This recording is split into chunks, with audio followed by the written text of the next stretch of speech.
আজকে সুদূর প্রবাস থেকে আমাদের মাঝে এসে উপস্থিত হয়েছেন আমাদের সেনাশীষ সিলেটের রাজপথের সাহসী যোদ্ধা, বাংলাদেশ জাতীয়তাবাদী ছাত্রদল শাহকুলুম ডিগ্রি কলেজ শাখার সাবেক বিপ্লবী সভাপতি, ফ্রান্স স্বেচ্ছাসেবক দলের অন্যতম সিনিয়র সদস্য এসকে শাহিন আজকে দীর্ঘ 7 বছর পরে আমাদের মাঝে এসে উপস্থিত হয়েছে।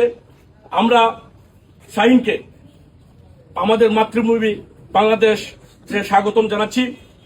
আসলে এখানে বক্তব্য দেওয়ার কিছু না, আপনি চমন ভাইকে বলেছিলাম, ভাই বলেছেন উনি বক্তব্য রাখবেন না।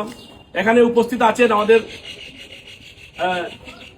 বাংলাদেশ জাতীয়তাবাদী যুবদল সিলেট জেলা শাখার বিপ্লবী সহ সভাপতি শাহেদ আহমদ চমন ভাই, স্বেচ্ছাসেবক দলের শকু ভাই, সম্রাট, লায়েক, রুবেল, সিলেট জেলা যুবদলের বিপ্লবী সাধারণ সম্পাদক আবু সাইদ শাহিন সহ অনেক নেতৃবৃন্দ। আসলে আসলে আমাদের বক্তব্যের সময় না, এ পর্যায়ে আজকে এই সম্বর্ধনা অনুষ্ঠানের বক্তব্য রাখবেন বাংলাদেশ জাতীয়তাবাদী ছাত্রদল শাহকুলুম ডিগ্রি কলেজ শাখার বিপ্লবী সাবেক সহসভাপতি, ফ্রান্স স্বেচ্ছাসেবক দলের সিনিয়র সদস্য, আজকের এই অনুষ্ঠানের মধ্যমণি এসকে শাহিনকে সংক্ষিপ্ত বক্তব্য রাখার জন্য আমি অনুরোধ জানাচ্ছি। আসসালামু আলাইকুম। আমি প্রথমে ধন্যবাদ জানাই। আমি শাহকুলুম ডিগ্রি কলেজ ছাত্রদলের সুবিধার্জন কর্মী, ছাত্রদলের সভাপতি ছিলাম। সভাপতি থাকা অবস্থায় আজকে এখানে আমার বড় ভাই চমন ভাই সাথে জেলে ছিলাম। আমি 15টা মামলায় 4 বার জেলে ছিলাম। তো অসংখ্য হামলা শিকার হয়েছে। আমার বড় ভাই আশিক ভাই সাথে জেলে ছিলাম। আর এরপরে এখানে শকু ভাই আছেন, সম্রাট ভাই আছেন, নায়ক আছে, আমরা শাহিন ভাই আছেন, আলামিন, এরপরে আলমগীর আলম, অনেক আছে। সবাই মানে সবার সাথে আমরা মিলিয়ে আন্দোলন করছি। তো আমরা আন্দোলন করতে গিয়ে আমার যে অ্যাক্টিভিটি আছে আন্দোলনে সবাই জানে, এখন আপনারা বিভিন্ন সোশ্যাল মিডিয়া দেখতে পারবা। আমি সব সময় লাইভ করতাম শেখ হাসিনার অথবা বিভিন্ন গণহত্যা নিয়ে আমি সবসময় লাইভ করতাম, ভিডিও বানাইতাম, প্রতিবাদ করতাম। ওগুলা খোলায় আমার বেশি আধা পুলিশে হয়রানি করছে।